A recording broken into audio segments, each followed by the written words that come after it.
yo lucharé, que tu gloria pueda encender mi corazón. Tu nombre yo cargaré, tesoro yo guardaré,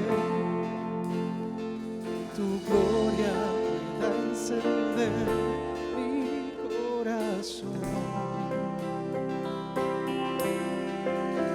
Y yo vuelvo a ti, mi Dios, yo me entrego, yo me entrego.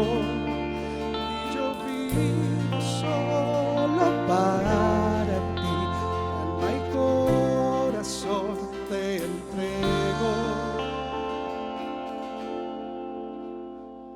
No importa lo que vendrá, ni lo que mañana traerá,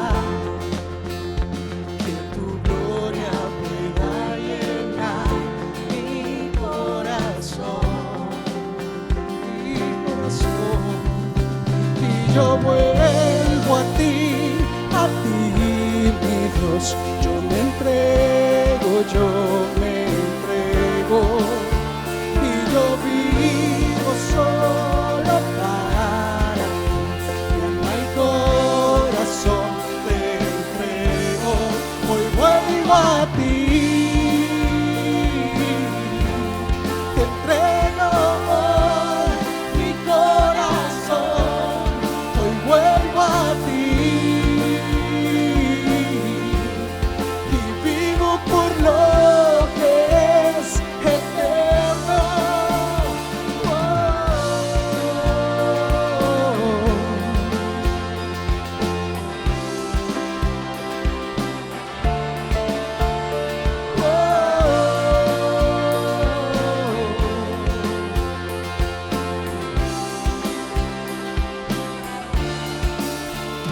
Yo vuelvo a ti, mi Dios, yo me entrego, y yo vivo solo para ti, mi alma y corazón te entrego. Y yo vuelvo a ti, mi Dios, yo me entrego, yo me entrego. Y yo vivo solo para ti, mi alma y corazón te entrego. Hoy vuelvo a ti, te entrego hoy mi corazón. Hoy vuelvo a ti y vivo por lo que es eterno. Hoy vuelvo a ti, te entrego hoy mi corazón. Hoy vuelvo a ti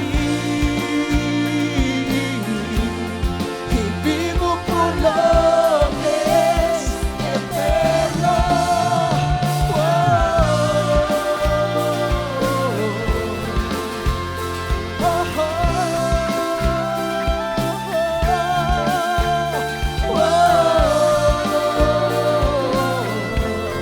Y vivo por lo que es eterno.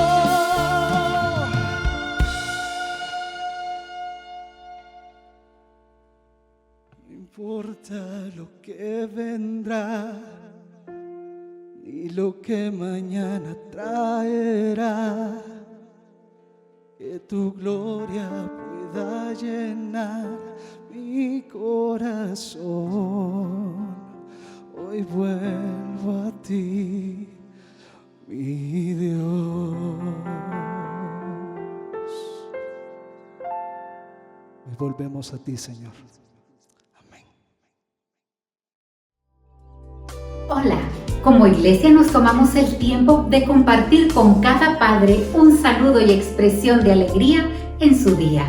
Padres, Gracias por todos los sacrificios que hacen por su familia, por luchar y glorificar a Dios, amando y nutriendo su vida familiar. Son verdaderos héroes. Dios los cuide, los bendiga, prospere y conceda las peticiones de su corazón. No se cansen de hacer el bien. ¡Feliz Día del Padre!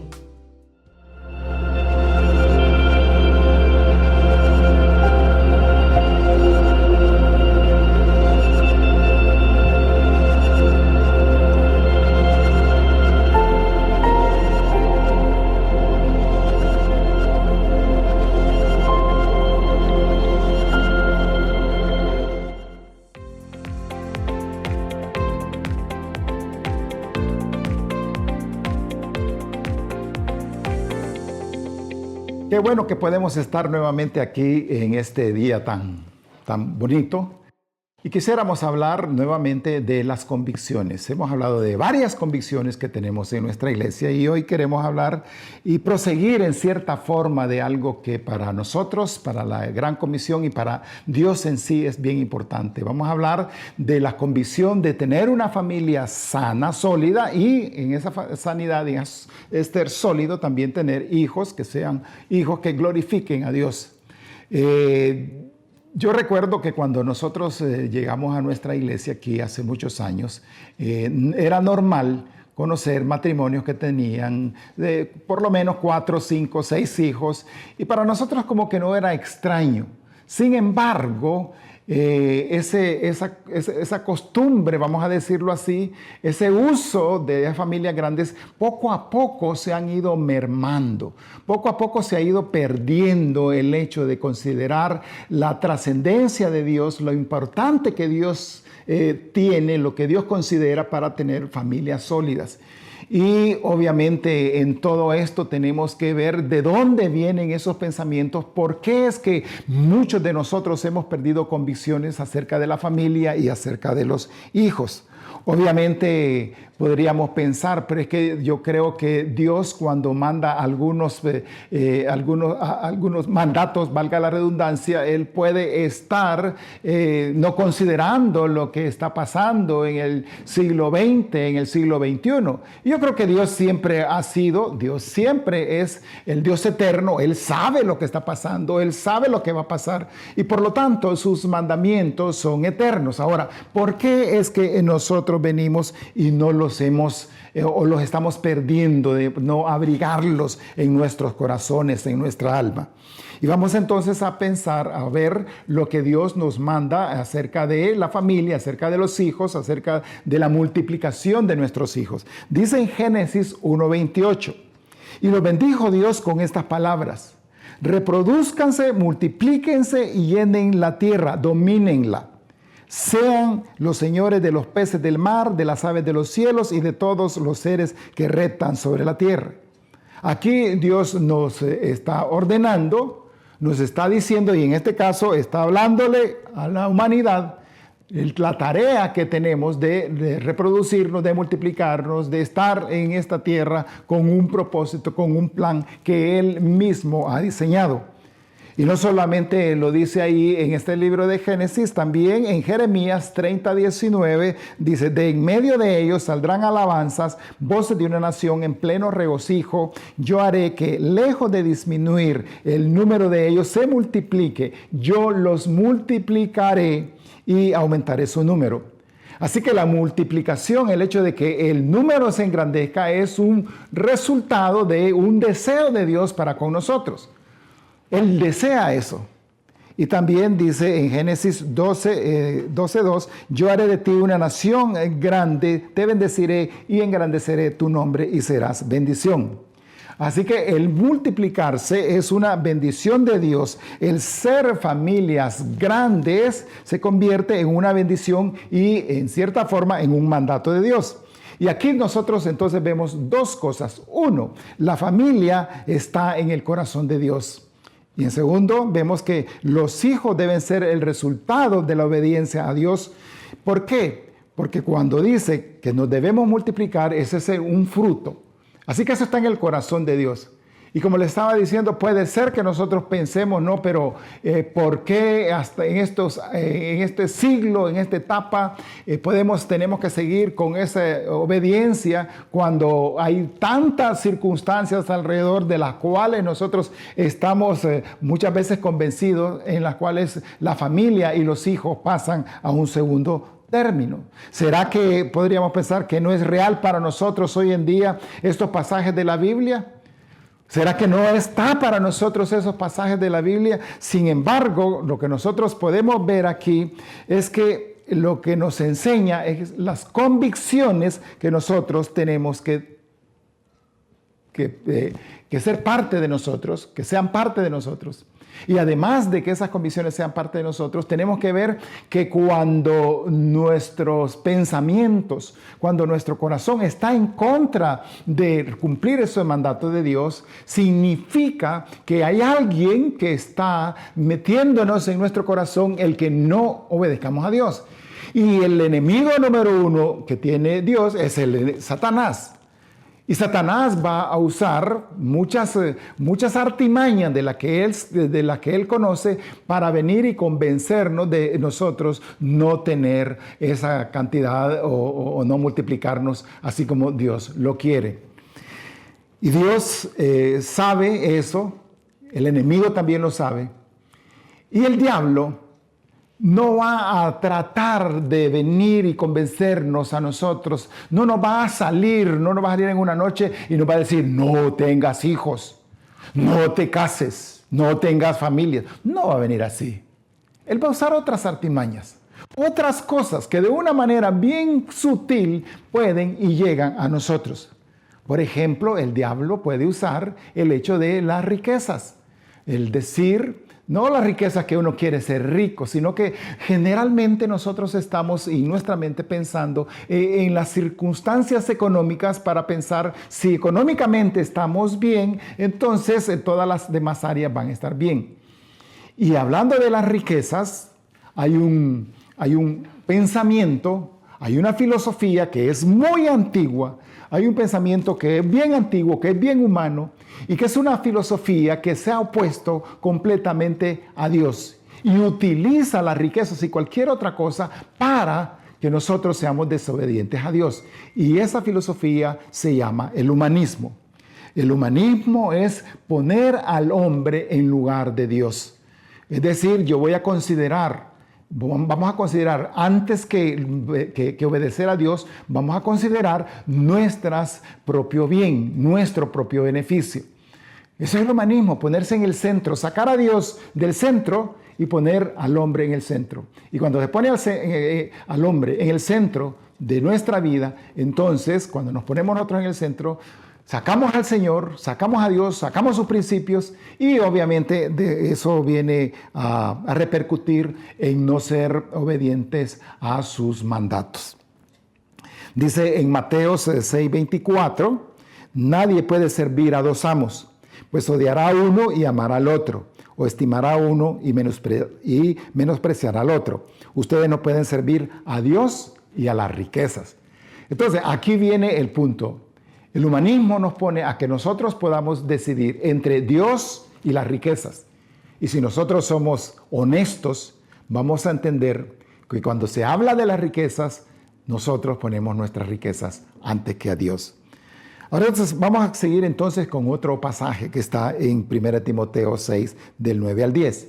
Dice, los que quieren enriquecerse caen en la trampa de la tentación y en muchas codicias necias y nocivas que hunden a los hombres en la destrucción y en la perdición. Porque la raíz de todos los males es el amor al dinero, el cual algunos por codiciarlo se extraviaron de la fe y acabaron por experimentar muchos dolores. Fíjese que si usted se pone a pensar, si nos ponemos a pensar en este pasaje, en lo que está diciendo aquí, dice que por la tentación de tener cosas, por la tentación de tener bienes, por la tentación de codiciar cosas, muchos de nosotros caemos en destrucción y en perdición. Y perdición no es más que venir y no ser obedientes a los principios de Dios. Estamos perdidos cuando nosotros vemos un mandamiento de Dios y no lo obedecemos. Cualquier mandamiento, pero aquí estamos hablando básicamente de lo que es la familia y de lo que es los hijos. Ahora, ese humanismo, esa filosofía antigua que viene desde los helénicos, siempre ellos estuvieron con pensamientos en contra de Dios, el humanismo, el ponernos a nosotros en el centro. Ese humanismo también ha tomado varios disfraces últimamente. Porque como que hay algunas cosas que no fueron convincentes para las personas. Entonces ha tomado varios disfraces. Porque se escucha feo el decir que solo pensamos en nosotros mismos. Se escucha como egoísta el decir, es que pensamos solo en nosotros mismos. El humanismo te dice, sí, pensás en ti mismo, pero también tienes que pensar en la humanidad, tienes que pensar en la gente pobre, tienes que pensar en los niños, en las niñas, en la gente que sufre, en toda la discriminación, etcétera, etcétera, etcétera. Y todo eso, lo que resulta es que es real. A nadie de nosotros nos gusta ver la discriminación, nadie nos gusta ver a los niños sufrir, ver a las mujeres sufrir, ser violentadas, etc. A ninguno de nosotros nos gusta. Entonces, pero el humanismo viene y eso como disfraz lo usa para que nosotros vengamos y pongamos todo eso en el centro, todas estas cuestiones de ayudas sociales y quitemos a Dios de en medio de nosotros. Entonces, el humanismo hoy en día se ha disfrazado de una nueva filosofía, de algo que tal vez algunos de ustedes ya han escuchado y es el globalismo, la globalización. La globalización y sus diferentes dogmas que bastantes de nosotros, sin saberlo, lo hemos abrazado. ¿Y cómo comienza entonces circunstancias de lo que es la globalización? Comenzó, es algo relativamente nuevo. Se cuenta que en 23 de octubre de 1955 tuvo lugar en Nueva York una reunión en la ONU. En esa reunión de la ONU habían gente de todo el mundo, gente poderosa. Uno de los poderosos que estaba ahí era un señor de apellido de nombre David Rockefeller. David Rockefeller es un poderoso hombre. Ahora toda su organización son unas organizaciones poderosas. Y ellos dijeron que estaban pensando en que para que hubiera un buen gobierno, para que todo el mundo pudiera progresar, debería de globalizarse, debería centralizarse el poder en pocas personas. Casi aquí lo que estaba dando a entender es que deberíamos de estarle preparando ese ambiente al anticristo, porque eso es lo que cuando nosotros hablamos y conocemos en la palabra va a haber un gobierno mundial y ese gobierno mundial va a estar en contra de Dios. Y esa es la preparación que quiere hacer el globalismo. Ahora, todo lo que nosotros vemos de ellos, todo lo que ellos hacen es una ofensiva de primer orden en contra del cristianismo. Porque los cristianos nosotros estamos con Dios, estamos con los principios de Dios, no con Satanás. Y el globalismo quiere estarle preparando el lugar a este ser que va a estar en contra de Dios. Pero como nosotros, siendo cristianos, nos hemos metido a ser parte, nos hemos metido a ser unos colaboradores de este globalismo. La agenda globalista tiene varias formas de introducirse en nosotros. En primer lugar, en la concentración de los medios de comunicación. Ya nosotros hemos visto últimamente, cómo los medios sociales tienen una fuerza impresionante en el mundo. Todos lo que es Facebook y lo que es el Twitter, todos esos tienen un poder impresionante. Es más, uno de ellos, de los jefes de ellos, dijo, es bien extraño y yo creo que es peligroso que tengamos tanto poder sobre el mundo. Y es que eso es lo que está pasando. Y no solamente a nivel de esos medios sociales, también los periódicos, la información que nosotros recibimos. Fíjense que hay 4 empresas a nivel mundial, que es Comcast, Walt Disney Company, AT&T y Viacom. Estas 4 empresas dominan todos los periódicos, los diarios, el 80% de los diarios, el 80% de la información que nosotros recibimos, el 80% del entretenimiento que nosotros recibimos. Cuando decimos información son noticias, cuando decimos entretenimiento son Netflix y todas esas cosas que nosotros recibimos, y solo la hacen 4 compañías. AT&T, por ejemplo, lo mencioné ahorita, AT&T es la propietaria de CNN, de Mobility, de la Fundación Turner, de DirecTV. Y en conjunto, como les estábamos diciendo, una compañía, y estas compañías reúnen el 80% de la producción mediática a nivel mundial. Y esa agenda globalista, ellos son los dueños de estos diarios, ellos son los dueños de estos medios. Por eso es que nosotros estamos día con día bombardeados por estos medios. Y a la agenda globalista se suman ahora personas muy millonarios, anti-Dios, que están promoviendo algunas líneas de pensamiento de nosotros. Hay un señor que se llama George Soros. Ese George Soros es una persona multimillonaria y apoya a todos los medios de comunicación que están en contra de los principios de Dios. Este hombre apoya lo que es la filantropía. Cuando se habla de las ONGs, ahora hay muchas ONGs que están y que trabajan con cuestiones de la naturaleza, de las mujeres, de la inmigración ilegal, etcétera, etcétera. Por eso el papel de ellos, el papel de esta globalización es inclusive disminuir el poder de los gobiernos de los pequeños o medianos países. Hace poco, unos días, yo creo que ustedes leyeron o saben, dijo el gobierno de Estados Unidos que iba a dar $4,000 millones a los países del Triángulo Norte, que son Honduras, El Salvador y Guatemala. Y cuando dijo eso, él dice, pero no se los vamos a dar a los gobiernos, porque los gobiernos, estos gobiernos son corruptos. Y como son corruptos, entonces se los vamos a dar ese dinero a ONGs. Lo que están haciendo es darle fuerza a organizaciones y queriendo debilitar a los países. Y uno hasta lo encuentra lógico. ¿No lo encuentra lógico usted que si se habla de Honduras, se diga por corrupción? Es nuestro pan de cada día. Pero aquí meten a 3 países, mete a El Salvador, uno dice, pero si El Salvador es un modelo, pero también lo que se persigue no es tanto por la corrupción, es por el modelo de venir y querer disminuir el poder de estos países, de nuestros países. Así que cuando nuestros países vengan y legislen algo en contra de esta globalización, entonces ellos van a tener poder para venir y vencer.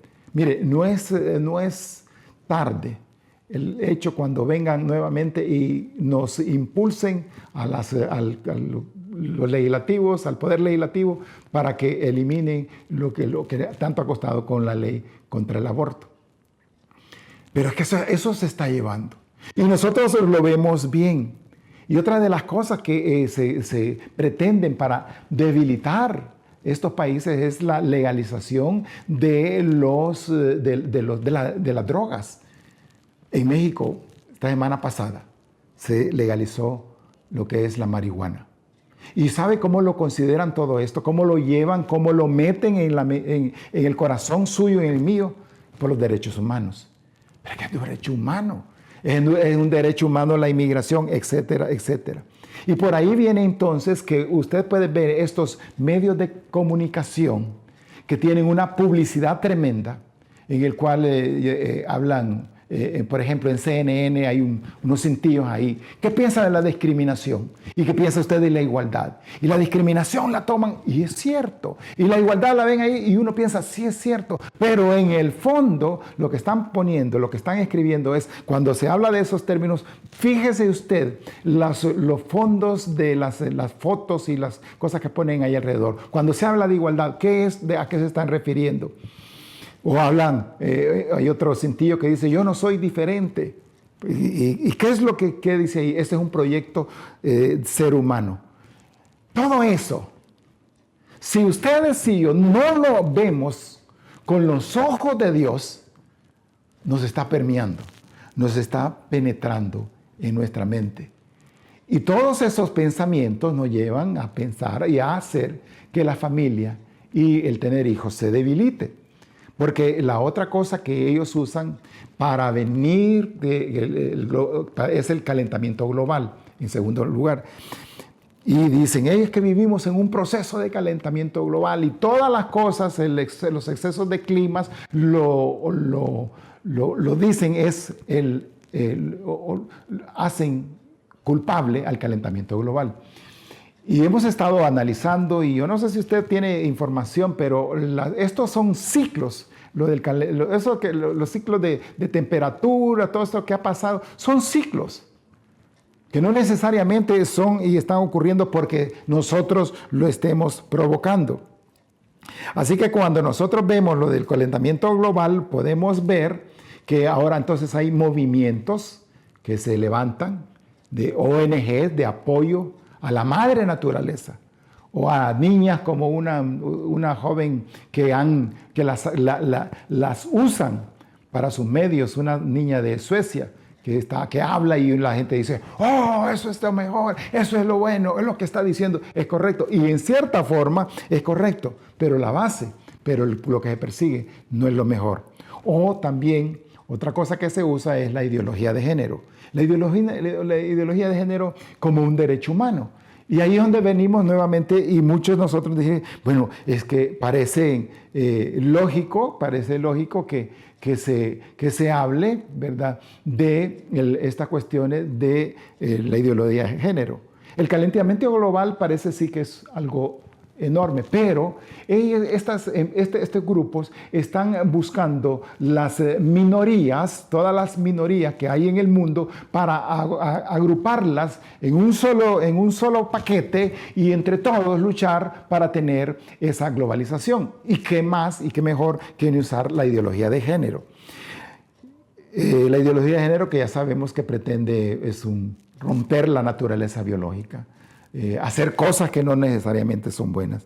Y que cuando nosotros venimos y lo vemos, lo que al final lo que se hace es un odio a la sexualidad natural, es un odio a la persona, a los hombres o a unas mujeres, es un odio profundo. Y además de eso entonces viene lo que es la reducción de la población. En 1972 se publicó un libro que fue, digamos, una reunión que se hizo en Roma. Y unas personas ahí publicaron un libro que se llamaba Los límites del crecimiento. Este libro de los límites del crecimiento se vendieron, en esos días se vendieron 30 millones de copias. Y lo que estaba diciendo en ese libro es que había que limitar el crecimiento de la población, que había que limitar el crecimiento de la industrialización, que había que limitar la contaminación, que había que limitar la producción de alimentos y la explotación de los recursos naturales. ¿Por qué? Porque nos estábamos nosotros terminando todo lo que hay en la tierra. Y esa historia, ese libro, se vendió tanto en tantos lados, que después hubo otra reunión en otro país y también se siguió con el mismo sistema. Y de ahí surgieron una cantidad grande de ONGs por ejemplo, los que defienden la madre naturaleza, defensa de la madre tierra, otras ONGs que hablaban de la inmigración ilegal porque se piensa que la inmigración, la inmigración sucede, además de la corrupción, sucede porque hay un exceso de población, no hay suficiente trabajo, entonces tiene que haber una inmigración ilegal. O también los puntos de la defensa racial.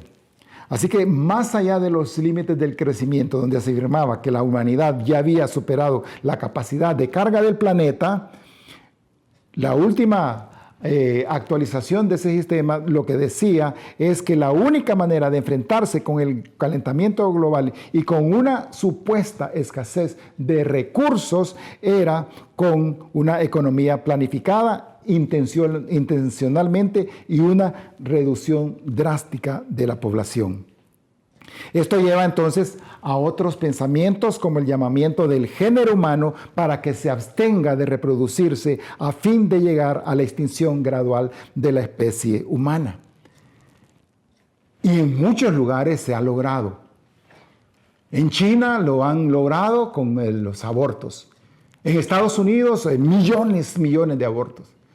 Nosotros estamos impresionados de que hayan 2,5 millones de fallecidos por causa de COVID. Si se cuenta la población que ha fallecido en Estados Unidos por abortos desde 1970 a la fecha, o de esta fecha, es la misma cantidad de población que hay todavía. 300 millones y más de niños han fallecido. Porque viene esa ley de decir, tiene que haber menos población. Y de ahí, como los medios de comunicación son parte de eso, entonces nos llevan a pensar, a hacer pensar en nuestra mente de que hay que reducir la familia. Y de ahí viene entonces que la familia pequeña vive mejor. Y sí, la familia pequeña vive mejor. Y si hay una familia pequeña, entonces vas a poder dar lo mejor a tus hijos. Y si tienes una familia pequeña, entonces vas a poder venir y la mujer puede ir a trabajar y el hombre trabajar y van a tener más dinero. Y por eso entonces es que es importante que no se tengan hijos. Mire, a mí me impresionó mucho en un movimiento de estos, una pareja de colombianos, hombre y mujer, se casaron jóvenes y ellos hicieron un pacto. Él se hizo la vasectomía, ella se esterilizó y dijeron, estamos contentos porque ya decidimos no tener hijos y no vamos a tener hijos en esta tierra. ¿Sabe que eso es en contra de Dios? Pero usted y yo muchas veces no pensamos que cuando le recomendamos a nuestros hijos, solo tiene 2 hijos nada más, suficiente. Para que viva mejor. No me va a decir que usted en su momento no ha pensado. ¿Y por qué ha pensado usted así? ¿De dónde viene ese pensamiento? De Dios no viene. De Dios no viene ese pensamiento tuyo. Y si no viene de Dios, te quiero decir de dónde viene. Por eso es que se ha metido. Y cuando una persona viene y dice, no, yo voy a tener 4 o 5 hijos, qué tonto que eres. O es que es su religión. ¿Es por religión? No, es por obediencia a los principios de Dios. Todos estos pensamientos, toda esta agenda globalista penetra en nuestros pensamientos. Como decimos con la educación, cuando se hablaba en ese sentido, yo creo que usted lo ha visto, cuando dice, ¿y cómo hacer para que la gente pueda entender de la igualdad? Entonces, educación. Sí, la educación se está metiendo, pero no la educación que damos nosotros, los que estamos conociendo la palabra, sino la educación que dan los enemigos de Dios. Y no es que estamos en desacuerdo de la igualdad, pero desde el punto de vista como se maneja, las cosas como se manejan, no son desde el punto de Dios. Y por eso vienen en nuestros pensamientos ahora como cristianos, porque podríamos entender los no cristianos, sino ahora de los cristianos, el pensamiento es, mira, no te cases tan temprano. Muchos de los jóvenes hoy no se casan temprano porque tienen que estudiar. Bueno, si es de medicina, estudia medicina, de una especialidad y de otra especialidad tienen que estudiar otra subespecialidad y se les ocurre otra más y cuando acuerdan ya tienen 40 años y ya se les pasó un buen tiempo. Y si son las muchachas, pues también. Porque nos han metido que hay que estudiar para tener un estatus, para ser mejor, para tener más dinero. O también muchos de nosotros recomendamos a nuestros hijos, miren, hijo, si te vas a casar, lo primero que tienes que hacer es comprar una casa. Tienes que tener una casa. Y hasta que tengas la casa, y hasta que hayas pagado esa casa, entonces puedes tener hijos. Y si la casa dura 20 años, después de 20 años. Terrible. Doloroso. Dolorosos son esos pensamientos. Pero ¿sabe de dónde vienen esos pensamientos? De lo que estamos hablando. De una filosofía del mundo en contra de Dios. Y voy a terminar con esto. Hay muchas cosas que podemos hablar. Hay muchas cosas, pero voy a terminar con el pasaje que leí al principio. Dice, y bendijo Dios con estas palabras: reprodúzcanse, multiplíquense y llenen la tierra, domínenla, sean los señores de los peces del mar, de las aves de los cielos y de todos los seres que se reptan sobre la tierra. 4 cosas puedo sacar yo de aquí. 1 dice, reproduzcanse. El mandamiento es reproducirse, es producir descendencia de una misma especie. Eso es reproducirse. De nosotros venir y procrear nuestros hijos. Hoy en día hay gente que se está reproduciendo, pero no de la misma especie. Hay ahora gente que en vez de tener un bebé, 2 bebés, y estoy hablando cuando son intencionales en esto, tienen un gato, un perro, 2 perros. En una información que leíamos ahí, un gato en Nueva York, su ama le dejó $4 millones. ¿Eso sabe por qué es? Porque estamos desobedeciendo a Dios. Y no estoy en contra de que tengamos una mascota, pero la mascota no puede sustituir lo que Dios nos ha mandado que nosotros tengamos. Hay gente que sale ahora cada día más, las mascotas son las que están dominando, gobernando. Estaba leyendo ahí que una mascota no dejaba dormir al amo de la cama. No lo dejaba que se fuera a la cama. ¿Sabe qué? Eso no es correcto. Eso no es lo que Dios nos ha mandado. Si estás en la edad de casarte, cásate. Si estás en la edad de tener hijos y puedes tener hijos, tenlos. Y no lo hagas simplemente por tu propia vanidad, por tu propio beneficio. Hazlo por obediencia al corazón de Dios. Otra cosa que dice ahí, y multiplíquense. Dice, reproduzcanse, multiplíquense. Una persona se casa, son 2 personas que se casan, hombre y mujer. Multiplicarse es, si es 0, si hay 0 hijos, es 2 por 0, 0. 2 por 0 no es 2. 2 por 0, 0. Así que no hay multiplicación. Ahora 2 por 1, 2. 2 por 2, 4. Y 2 por 4, 8. Y así sucesivamente. Eso nos manda el Señor. Eso es lo que Dios quiere que nosotros hagamos. Pero cuando nosotros vemos los pensamientos en nuestro mundo, pues cada vez vamos siendo menos. Hay ciudades en Europa que las casas están quedando vacías, que los lugares están quedando vacíos porque mueren las personas y no hay quien vaya a habitarlos. Yo creo que ese no es el plan de Dios. ¿Y sabe qué es lo que sí, de acuerdo al plan de Dios? Que esos países van a morir, van a desaparecer. Y dice también aquí, dominen la tierra. Dominar la tierra es imponer la supremacía del hombre. Nosotros, usted y yo, fuimos hechos a la imagen de Dios. Nadie más fue hecho a la imagen de Dios. Ningún perrito, nadie más fue hecho a la imagen de Dios. Y Dios nos dice aquí que aprendamos a dominar la tierra. De una manera educada, de una manera real, de una manera consciente, Pero eso es lo que Dios nos manda. Y también dice, estén sobre los animales. El estar sobre los animales es que podemos nosotros hacer uso racionalmente de lo que son los animales. Pero hoy en día hay personas que se han vuelto de unas filosofías de no comer carne, ahora de no comer nada relacionado con los animales por un culto. Porque muchas veces no es por salud, es por un culto a una religión. Yo creo que nosotros tenemos que ser bien conscientes, tenemos que aprender, tenemos que conocer que hay una filosofía que está en contra de Dios y que nosotros tenemos que conocerla, desenmascararla y aplicar y vivir de acuerdo a lo que Dios nos manda. Que Dios me lo guarde, que Dios los cuide, que Dios los proteja y que todos sigamos glorificando al Señor.